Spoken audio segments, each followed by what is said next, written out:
Hola, mi nombre es Edith. Actualmente soy estudiante de Relaciones Internacionales. A lo largo de este video definiré los conceptos básicos de la macroeconomía.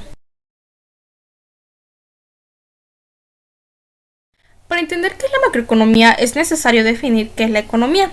La economía es la ciencia que estudia la asignación de los recursos escasos de una sociedad para la obtención de un conjunto ordenado de objetivos.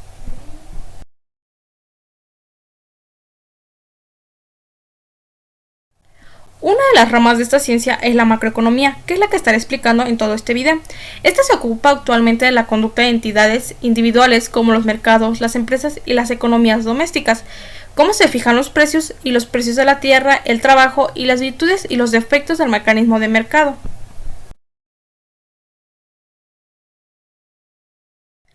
Es importante saber de qué se ocupa la macroeconomía.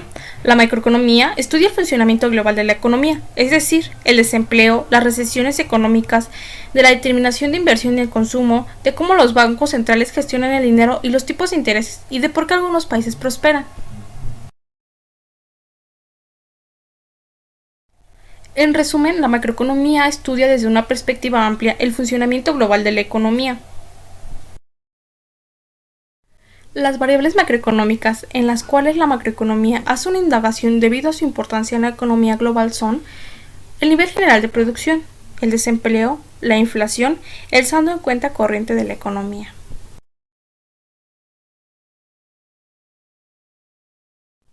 Las variables macroeconómicas son examinadas desde diversas perspectivas de tiempo, el presente, el corto plazo y el largo plazo. Como la macroeconomía se centra en la vida económica de cada nación, es importante mencionar la medida más importante de la producción de una economía, que es el Producto Interno Bruto, PIB. El PIB es un indicador estadístico que intenta medir el valor total de los bienes y servicios finales producidos dentro de los límites geográficos de una economía en un periodo dado de tiempo. El PIB se calcula sumando los valores de mercado de todos los millones de bienes y servicios finales de dicha economía. Existen dos tipos de PIB, el nominal y el real. El PIB nominal mide el valor de los bienes y servicios de acuerdo con su precio de mercado corriente. El PIB real trata de medir el volumen físico de producción para un periodo dado. El PIB sirve para medir el nivel general de producción, esto haciendo referencia a la creación de productos o servicios y al mismo tiempo la creación de valor también por producción en un sentido amplio. Un concepto estrechamente relacionado con el anterior es el Producto Nacional Bruto. Este es la suma del PIB y el ingreso neto recibido desde el resto del mundo por los residentes de un país. Para entender qué es el Producto Nacional Bruto, daré un ejemplo. El salario de un trabajador mexicano que reside en un país asiático se considera parte del Producto Nacional Bruto de México. El crecimiento del Producto Nacional Bruto puede ser positivo en un periodo largo, pero no está libre de altibajos. Las fluctuaciones de corto plazo se conocen como ciclos económicos. En un ciclo económico se le determina peak al momento de máxima expansión de un producto, mientras que el punto más bajo se le llama cima. Cuando la economía está en ascenso se dice que está expandiéndose, cuando baja se dice que está contrayéndose. A la caída desde un peak a una cima se le llama recesión y al alza desde una cima hasta un peak se le llama expansión. La segunda variable importante que estudia la macroeconomía es el desempleo, debido a que los movimientos de corto plazo de la tasa de desempleo se relacionan con las fluctuaciones del ciclo económico. Esto hace la tasa de desempleo una variable importante para la macroeconomía. Las reducciones del producto se asocian a aumentos del desempleo, en tanto que las alzas de producto vienen acompañadas de reducciones del desempleo. La tasa de inflación es la tercera variable clave de la macroeconomía. Esta mide el cambio porcentual del nivel general de precios de una economía. La medida de la inflación es el índice de precios al consumidor, que es un promedio de precios de bienes y servicios al consumo. La inflación es medida a través del índice de precios al consumidor, que es un índice que mide la variación promedio de los precios de los bienes y servicios de consumo final de los hogares del país. Para esto se comparan los precios de un conjunto de productos denominados canasta familiar, que recoge los bienes y servicios más representativos del consumo de hogares del país. La inflación entonces no es más que el aumento sostenido y generalizado del nivel de precios de los bienes y servicios transados en el mercado. Cuando se produce un desequilibrio estrechamente relacionado con los flujos financieros en la economía global, es necesario recurrir al análisis del saldo en cuenta corriente. La cuarta variable macroeconómica es el saldo en cuenta corriente. El saldo en cuenta corriente mide las exportaciones de bienes y servicios de un país al resto del mundo, menos sus importaciones de bienes y servicios desde el resto del mundo. Las exportaciones e importaciones en el saldo cuenta corriente se explican de la siguiente manera. Cuando un país exporta más de lo que importa, se dice que tiene un superávit en la cuenta corriente. Por otro lado, cuando lo que importa a un país excede a lo que exporta, se dice que tiene un déficit en su cuenta. Existe una cuestión con el saldo en cuenta corriente. Cuando un país importa más bienes y servicios del resto del mundo de los que exporta, los residentes de ese país deben pagar esas importaciones, ya sea endeudándose con el resto del mundo o recuperando los préstamos que hizo al resto del mundo en un periodo anterior. Cuando las exportaciones exceden a las importaciones, entonces los residentes del país generalmente están prestándole al resto del mundo. Un ejemplo para entender este concepto es la situación que presentó Japón a finales de los años 90 y a principios del año 2000, cuando tuvo una baja en las exportaciones como consecuencia de la crisis asiática y de la crisis hipotecaria que se presentó en Estados Unidos después del 11 de septiembre del 2001, provocando un déficit en su cuenta corriente para Japón.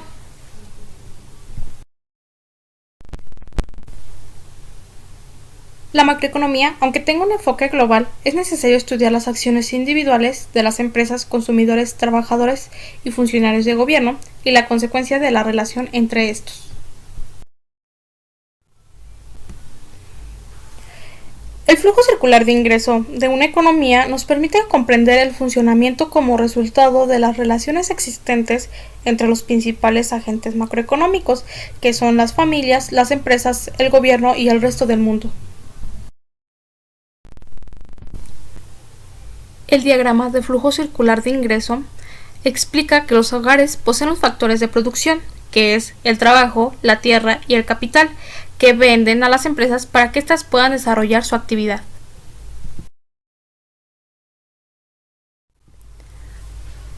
Las familias ofrecen su trabajo a las empresas a cambio de un ingreso. A su vez, dicho ingreso será gastado en la compra de bienes y servicios a las empresas. Las empresas, por su lado, entregan dinero a las familias y reciben a cambio factores de producción. Las familias destinan sus ingresos a la compra de bienes y servicios producidos por las empresas y ahorran. Las empresas entregan bienes y servicios a las familias y reciben a cambio ingresos por la venta de estos bienes y servicios. Las empresas también reciben ingresos por la venta de bienes de inversión a otras empresas y gastan en bienes de inversión, compran bienes de capital a otras empresas. Existe la retribución a los factores productivos. Las empresas fabrican bienes y ofrecen servicios que son demandados por los hogares. La retribución a los factores productivos. La retribución al trabajo es el salario. La retribución al capital es el interés. La retribución de la tierra es la renta. Existen dos tipos de mercado en el flujo circular de ingresos. Los hogares y las empresas interactúan en estos dos. El primer mercado es el mercado de bienes y servicios, donde los hogares son los demandantes y las empresas los oferentes.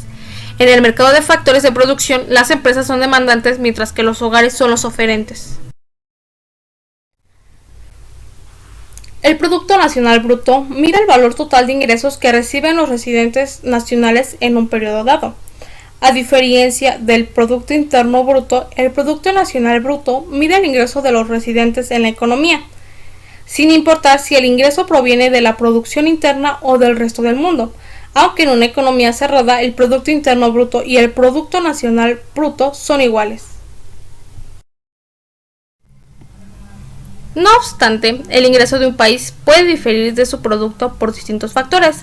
Uno de ellos es que una fracción de la producción del país puede pertenecer a extranjeros, o que algún proyecto interno sea financiado por un crédito del exterior, y ciertos trabajadores extranjeros trabajen dentro del territorio nacional y envíen sus remesas de ingresos a su país de origen.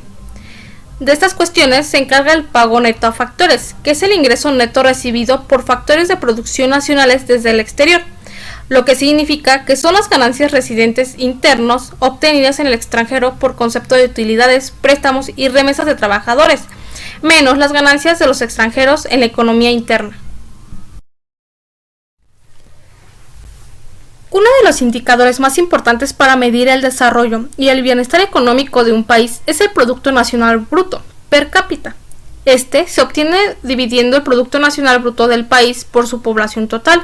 Se suele hacer comparaciones entre países, pero para realizar estos es necesario tomar un promedio de precios, mejor conocido como un índice de precios, para obtener un resultado efectivo. A continuación explicaré el tema economía y empleo. La economía en pleno empleo es la relación que existe entre los niveles de producción y el empleo en una economía, centrándose en una economía en la que los mercados funcionan bien, de modo que el desempleo involuntario es mínimo.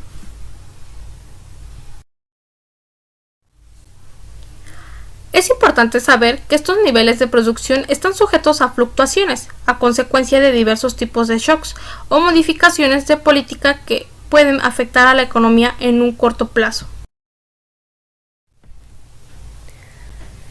La función de producción es la relación que muestra el nivel de producción de una empresa o grupo de empresas que se obtiene con niveles dados de capital, trabajo y tecnología disponibles.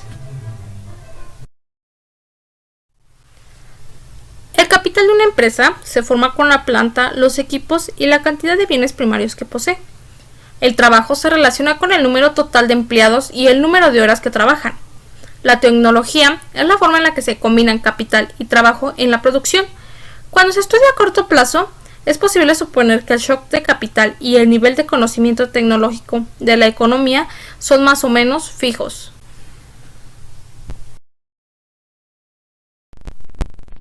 Características de la función de la producción. La función de producción tiene dos características importantes. La primera es que un aumento en la cantidad de cualquier insumo, ya sea capital, trabajo o tecnología, hace aumentar la producción. En tal sentido, la producción marginal del trabajo mide el aumento de la producción resultante de incrementar el trabajo en una unidad, un monto que casi siempre es negativo. Segundo, la productividad marginal de cada factor disminuye cuando se utiliza mayor cantidad del mismo y se mantiene fija la de dos o más factores. Demanda por trabajo. La empresa opera en un mercado competitivo y su producción se determina mediante la función descrita. La empresa enfrenta un precio por su producto y contrata trabajo asalariado. Los niveles de tecnología y acervo de capital están dados, es decir, fueron determinados por decisiones pasadas de inversión en equipos y en investigación y desarrollo. La empresa es maximizadora de utilidades. El objetivo de la empresa es maximizar sus utilidades. Estas utilidades son los ingresos de la empresa menos los costos variables de producción.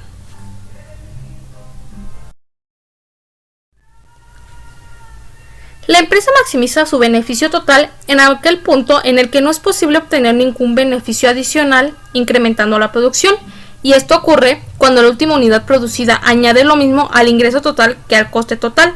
En competencia perfecta, la empresa es precio aceptante. Dado que no puede influir sobre el precio del producto, debe aceptarlo como un dato. La empresa solo puede decidir su producción y venderla al precio vigente de mercado. La productividad marginal de trabajo y la demanda por trabajo.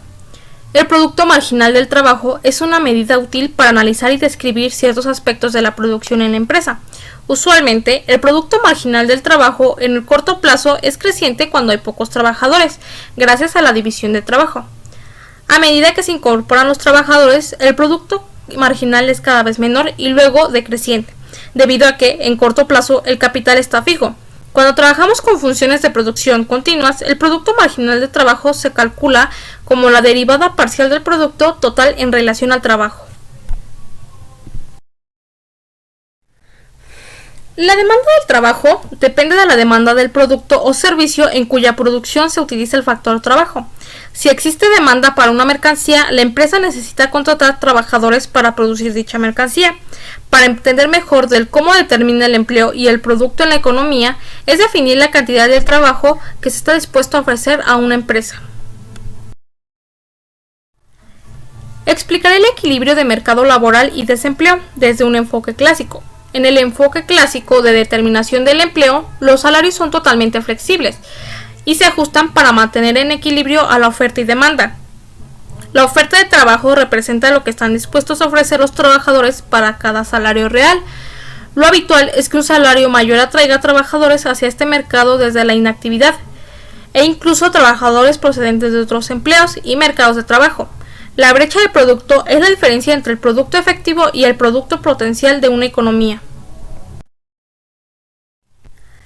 El producto potencial es la cantidad máxima de bienes y servicios que una economía puede generar operando a máxima eficiencia, es decir, a plena capacidad. El mercado real o mercado de bienes y servicios permite analizar la corriente de estos bienes y servicios generados en la economía, así como su destino en la misma. Esta corriente real se denomina producto nacional y su destino puede ser el consumo o la inversión. Cuando se dice esto último, se supone que el ahorro de las unidades económicas no permanece ocioso, sino que se transfiere automáticamente a la inversión a través del mercado de bienes y consumos, mientras que el Producto Nacional representa la oferta global de la economía. El consumo y la inversión son dos de los componentes de la demanda general de dicha economía. El equilibrio macroeconómico por igualdad de ahorro e inversión se deduce de la situación de equilibrio entre oferta y demanda agregada. Crecimiento económico. El crecimiento económico es considerado como el aumento de la cantidad producida de bienes y servicios, incremento del PIB y de la renta per cápita de un país, o lo que es lo mismo, una mayor producción de bienes y servicios de dicho país, sin que implique necesariamente mejoría en el nivel de vida de la población. Se expresa en la expansión del empleo, capital, volumen comercial y consumo en la economía nacional. Ubicación geográfica en el crecimiento económico. Una de las principales características del crecimiento económico mundial es que los desempeños económicos de los países parecen depender de su ubicación geográfica. Esto hace referencia a la ubicación de un estado y la suma de sus principales recursos naturales, que son factores determinantes para su desarrollo socioeconómico. Materias primas en el crecimiento económico. La relativa significancia de las materias primas en el crecimiento recalca la enorme importancia del factor humano en el desarrollo económico. Efecto de los recursos naturales en el crecimiento económico. Los recursos naturales generan la riqueza y el poder para adquirir bienes importados, de modo que es lógico esperar que recursos abundantes aumenten la inversión y la tasa de crecimiento de un país. Han ocurrido un sinfín de cambios en el plano económico, teniendo un cambio importante en la estructura económica. Declinación de la agricultura en el crecimiento económico. La participación del sector agrícola disminuye en la economía cuando aumenta el ingreso. La oferta de la productividad agrícola tiende a subir fuertemente con el desarrollo, esto es, cada vez se puede generar la misma cantidad de producto agrícola con una menor cantidad de mano de obra. La demanda, la fracción de gasto que los consumidores destinan a alimentos y otros productos agrícolas tienden a caer drásticamente a medida de que aumente el ingreso per cápita. La industria en el crecimiento económico. En las primeras etapas del crecimiento acelerado, el sector industrial crece rápidamente, luego alcanza un punto máximo y después su participación en la economía comienza a disminuir. En el crecimiento de la industria, los sectores de servicios crecen constantemente y aumentan su participación en la economía a medida de que la agricultura reduce la suya. Un ejemplo de cómo puede influir la industria en el crecimiento económico es el caso de Singapur en el año 2000 a 2009, en donde su gobierno impulsó la productividad de 16 sectores con la finalidad de tener un crecimiento económico. División del trabajo y de la especialización. Otro patrón general de crecimiento económico es un aumento de la división del trabajo y de la especialización en la economía.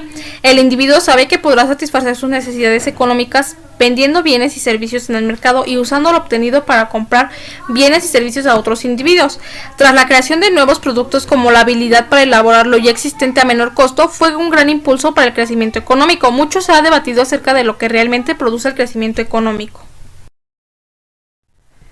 Esquema contable de Solow para medir las fuentes de crecimiento. Robert Solow plantea que el crecimiento tecnológico se debe al aumento del capital, del trabajo y del progreso tecnológico, siendo el primero en usar el esquema de la función de producción para medir las fuentes de crecimiento de los Estados Unidos, esquema que atribuye el crecimiento económico a la acumulación del capital, al crecimiento de la fuerza laboral y a los cambios tecnológicos, mostrando así la relación entre el ahorro, la acumulación del capital y el crecimiento. La apertura del comercio proporciona los incentivos para competir y exportar, así como la capacidad de incorporar y asimilar la maquinaria y el equipo necesario. Altas inversiones en educación aportaron una fuerza laboral calificada y una distribución equitativa del ingreso, la cual evitó la agitación social tan común en otros países de desarrollo. El acervo de capital de una economía es su acervo acumulado de estructuras residenciales, maquinarias, fábricas y equipos que existen en un momento dado y que contribuyen al poder productivo del país. El gasto de inversión es el flujo de bienes y servicios que se usan para mantener o aumentar el acervo de capital de la economía en un periodo determinado. El concepto de estado estacionario representa la posición de equilibrio de largo plazo de la economía. En el estado estacionario, el capital por trabajador alcanza un valor de equilibrio. La tasa de crecimiento de estado estacionario no se ve afectada por el aumento de ahorro, porque el crecimiento de estado estacionario del Producto Interno Bruto total debe ser igual a la tasa de crecimiento de la fuerza laboral, mientras que la tasa de crecimiento del Producto Interno Bruto per cápita en el estado estacionario siempre es igual a cero. Otra variable fundamental en la determinación del crecimiento económico y del ingreso per cápita es la tasa de crecimiento de la población. Cuando la economía está en estado estacionario, el crecimiento de la población tiene efectos principales. Actualmente se ha identificado a las condiciones iniciales, la geografía física, las instituciones políticas y económicas y de salud como los factores claves para identificar el crecimiento de distintos países en el mundo. El dinero en la economía. El dinero es todo activo o bien generalmente aceptado como medio de pago por los agentes económicos para sus intercambios, y que además cumple las funciones de ser unidad de cuenta y depósito de valor. El dinero juega tres papeles fundamentales en la economía y en la historia. Primero, es un medio de cambio. Las personas están dispuestas a aceptar dinero a cambio de bienes y servicios.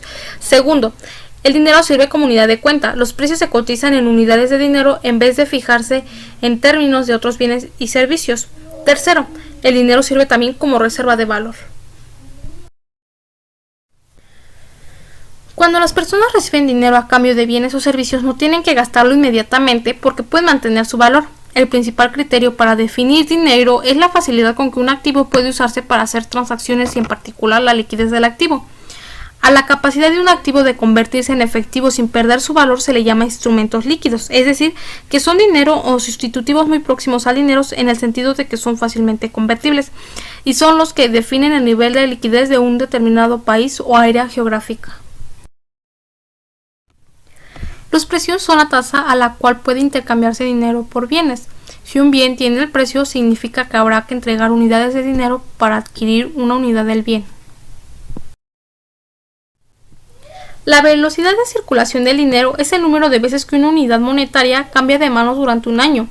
Teóricamente, la velocidad de circulación del dinero es el número de veces que una unidad monetaria se transforma en renta durante un año. Para obtener la velocidad de circulación del dinero habría que conocer el número de transacciones efectuadas en un periodo, pero como el cálculo de las transacciones es difícil de obtener desde el punto de vista estadístico, normalmente se utiliza el Producto Interno Bruto Real, ya que a corto plazo existe una relación constante entre las transacciones y el Producto Interno Bruto Real. El equilibrio entre oferta y demanda de dinero solo se restablece cuando los precios suben en proporción a la expansión de la oferta de dinero.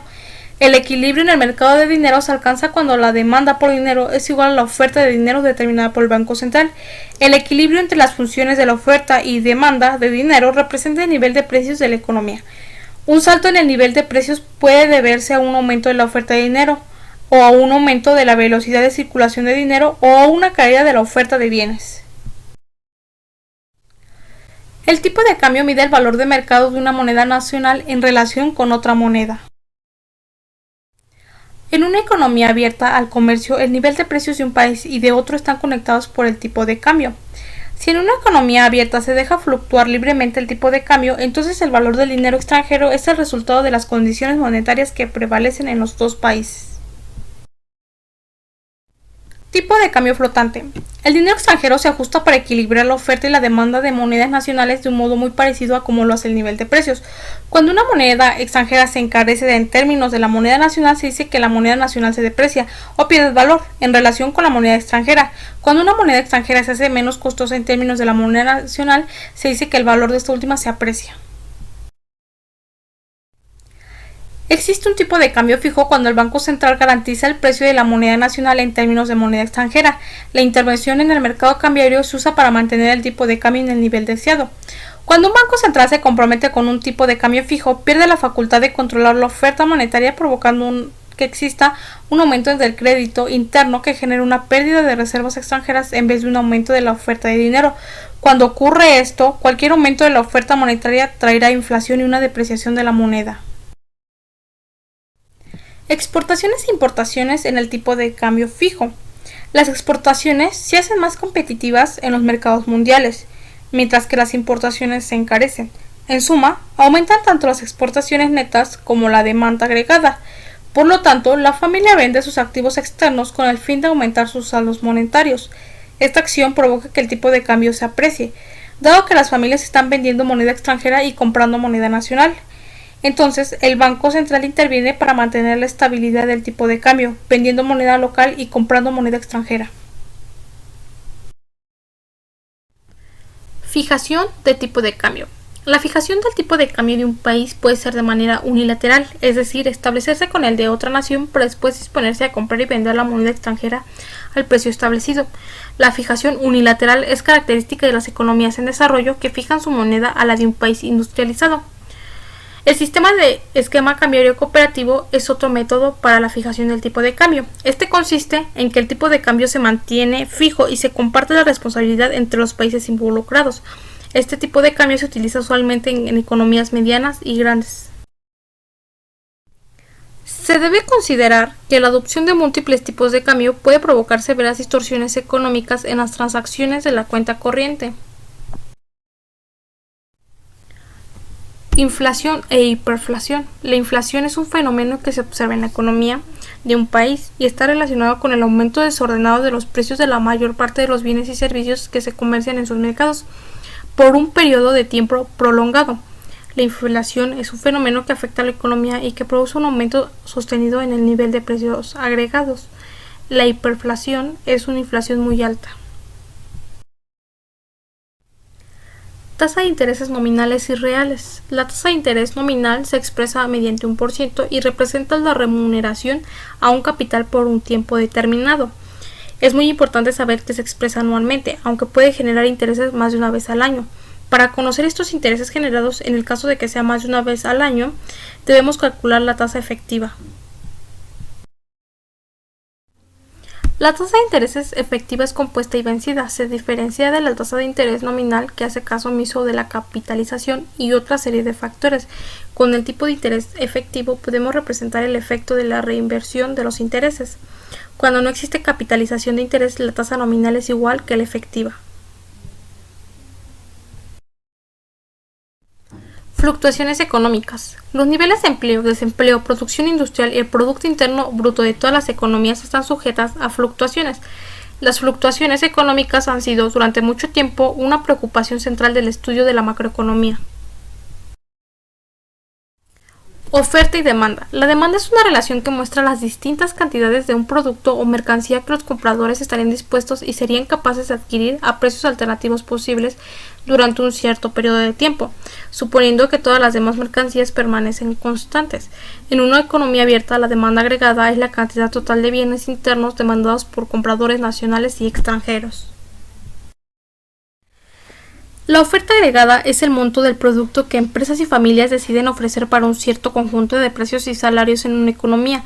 Las empresas eligen el nivel de producción que les permita maximizar sus utilidades. El esquema de oferta y demanda. El esquema de oferta y demanda agregada es una herramienta útil para determinar el producto y el nivel de precios de equilibrio. El equilibrio de mercado de productos está dado por la intersección de las funciones de oferta y demanda agregada. Las combinaciones de los movimientos de producto y de los precios pueden indicar si la causa principal de las fluctuaciones del producto o un determinado ciclo económico fue un shock de oferta o uno de demanda. Un ciclo económico se conforma por la unión en el tiempo de dos dichos periodos de expansión y contracción. A la fase de expansión económica se le conoce también como recuperación o auge. Esta constituye el periodo de bonanza, es decir, aquel en el cual las cosas van bien para todos. Las empresas producen y venden en cantidades progresivamente mayores, mientras que las familias obtienen los ingresos por participar en las actividades económicas también bajo un comportamiento progresivamente mayor. Es decir, se trata de un espacio temporal en el que el bienestar general de la población mejora. El modelo ISLM. Cuando se establece el modelo ISLM para una economía abierta, en el caso de un tipo de cambio fijo, es necesario plantear que el tipo de cambio es fijado por la autoridad monetaria. Contrariamente, en una economía cerrada, la curva IS, la demanda agregada, se expande por el aumento de gasto de gobierno, por el tipo de cambio real. La relación IS muestra las combinaciones de renta y tipos de intereses para las que el mercado de bienes está en equilibrio. También muestra cómo una disminución del tipo de interés hace aumentar la inversión, lo que hace aumentar la demanda de bienes provocando aumentos en la producción, el empleo y la renta. Muestra todas las combinaciones del nivel de producción y los tipos de intereses para que el mercado de bienes esté en equilibrio. La relación LM muestra todas las combinaciones de renta y tipos de interés para las que el mercado de dinero está en equilibrio. También indica cómo un aumento de la renta produce un aumento del tipo de interés. Cuando la pendiente de LM se encuentra positiva, quiere decir que el ingreso aumenta. La tasa de interés debe aumentar para mantener el equilibrio entre el mercado monetario. La producción de bienes requiere de los insumos de trabajo, capital y tecnología. La inversión es el flujo de producción de un periodo dado que se utiliza para mantener o aumentar el stock de capital de la economía. Al aumentar el stock del capital, el gasto de inversión hace crecer la capacidad productiva futura de la economía. Inversión. Las encuestas nacionales identifican tres áreas principales para la inversión. La primera gran categoría de la inversión es la inversión fija de las empresas, que mide lo que gastan las empresas en la planta. El segundo es la inversión en existencias. Las existencias son los inventarios en materias primas, productos semiterminados y bienes terminados que todavía no se han vendido al comprador final. La tercera gran categoría es la inversión en estructuras residenciales, que incluye lo que se gasta tanto en mantener las viviendas existentes como en producir viviendas nuevas. En la actualidad es fundamental conocer qué es la balanza de pagos, debido a que hoy por hoy todos los países funcionan como economías abiertas, es decir, en mayor o en menor medida mantienen relaciones comerciales y financieras con otros países. La balanza de pagos es precisamente la cuenta donde se registran las transacciones de un país que tiene con el resto del mundo en un periodo de tiempo específico. A grandes rasgos, estas transacciones pueden ser de dos tipos: reales o financieras.